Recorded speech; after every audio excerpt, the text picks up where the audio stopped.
Hey guys, JV here with another Battlefront 2 update. Earlier today, EA's CFO Blake Jorgensen made some interesting comments on their microtransaction strategy, as well as commenting on the possibility of cosmetic loot boxes. According to Jorgensen, EA believes listening to the consumer at all phases of the game is very important, and that this microtransaction mistake was a learning opportunity. He continued by saying, "We pulled off on the microtransactions because the real issue the consumer had was they felt it was a pay-to-win mechanic. The reality is that there are different types of players in games. Some people have more time than money, and some people have more money than time. You want to always balance those two." Unfortunately, we see Jorgensen framing the situation as a way to appeal to all gamers. That's their real intention here, as if there were a crowd of people sitting around saying, "Man, we really wish we could spend some of this cash that's burning a hole in our pocket. I just wish there was a way to pay more money in this video game to unlock stuff more quickly that potentially could have been there in the first place." Now, I'm sure there were a few people back in the day when boosters and shortcut microtransactions weren't a thing, but to pretend that this is some big consumer issue, something that consumers need, is just silly. It's an excuse, an idea manufactured by those whose ultimate goal is to just make more money. In reality, this is something consumers feel they need because the system has been designed that way. It's because everyone's being steered towards spending money. That's not the way things used to be, and it's not the way things should be. Here's a thought: instead of fabricating issues for the consumer out of thin air in order to make more cash,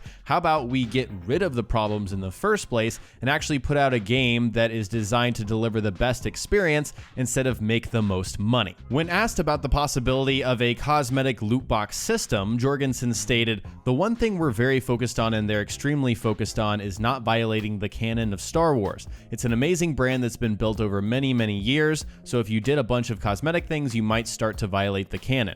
Darth Vader in white probably doesn't make sense versus in black. Not to mention you probably don't want Darth Vader in pink. No offense to pink, but I don't think that's right in the canon." So I shouldn't have to explain how dumb and ridiculous this comment is. I mean, sure, sticking to canon is important. We get it. Disney and EA, you got a deal. I understand the basis of his sentiment, but nobody wants a pink Darth Vader. Literally nobody expected that, and nobody suggested anything close. This guy is like the king of the logical fallacy. He's seriously just deflecting at this point, and again, pointing to issues that aren't even real. The Star Wars universe is so deep and expansive across the films, animated series, the books. There are plenty of opportunities for cosmetic outfits. We already had a few with the special editions of the game, Unmasked Kylo Ren and another for Rey, and we only have 2 movies out at this point, or the second one's about to come out for the new trilogy. So this just reminds me of a great post made by user Radiance10 on the Battlefront subreddit just yesterday. They posted a collage of cosmetic outfits across many different mediums of the IP. Just look at this and tell me, honestly, that there's no opportunity for cosmetic outfit loot boxes. It's just an absurd thing to suggest. They don't want to do it because they don't have faith in the ability of cosmetic-only loot boxes to bring in cash. But we've seen time and time again that if there's quality there, if these outfits are actually well-made, well-designed, and they look cool and it's something people want, then people will pay cash. Maybe not in Battlefront because we haven't seen it before, but in plenty of other games, this model, this system does work. Jorgensen continued on the topic of microtransactions by saying, "We're not giving up on the notion of microtransactions. We're learning and listening to the community in terms of how best to roll that out in the future, and there's more to come as we learn more. But I would say we're certainly not changing our strategy. We think the strategy of deeply engaging games, keeping the community together, and allowing people to play those games with new content coming via events over time is critical to the future of our business. We feel like we've nailed that in the sports games, and we'll continue to try and find the best model that works in the non-sports games." And there it is, from the belly of the beast itself. Zero plans to change the microtransaction strategy. We already kind of knew that, but it's being reiterated for us. And they claim to be listening, but in reality, they're just hearing us. You know, we're just a sound that's kind of barking at them, but they're not actually processing the information. In fact, their goal all along was to adapt their FIFA model into Battlefront 2.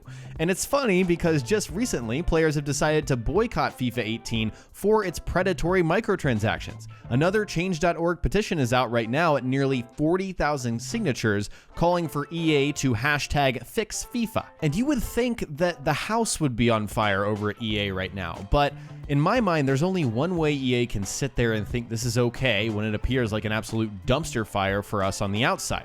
There has to be a casual crowd of players so large and so apathetic, so disinterested in this microtransactions issue that our vocal community still hasn't made an impact. And that's hard to imagine, right? Because this thing has been going on for a few weeks now, but it's still not affecting their bottom line. They don't see this as a threat at all. So as a community, we have no other option but to keep pushing. We have to keep letting them know that we do not support these microtransaction models. They can pretend to make changes and spin headlines all they want, but this isn't done until the model is completely changed. I know some don't even want cosmetic loot boxes in the game, but I feel that's the most reasonable outcome from the consumer perspective. Without giving up and letting in, that is something that will appeal to both sides. EA will still make some extra money through loot boxes, but from the consumer end, it's not tied to progression and it's not affecting the gameplay whatsoever. Nobody can spend their way to win. Only time will tell whether EA is truly, as Blake Jorgensen is suggesting,